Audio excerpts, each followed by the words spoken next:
We're going to be taking a look at this CVLIFE scope leveling kit that was sent over for me to test in this video. So what's included in the kit is going to be your rifle level, you're going to get your scope level, an Allen key, and some instructions. This is a pretty straightforward kit, guys. This here is an aircraft grade aluminum housing. You got a nice fast bubble in there. Both of them are very easy to see and got very fast liquid in there for getting everything chewed up quickly. So the way this works is you're basically going to snap this here onto your Picatinny rail on your rifle.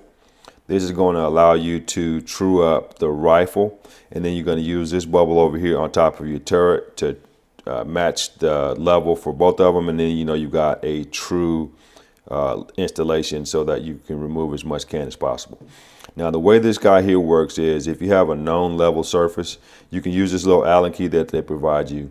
There's two screws in here. You can adjust the level in here to make sure that the bubble matches the level surface that you have, and that way when you use this here on top of your scope turret, if this is reading level, you got a good true level there. So snaps off just as easily as it goes on.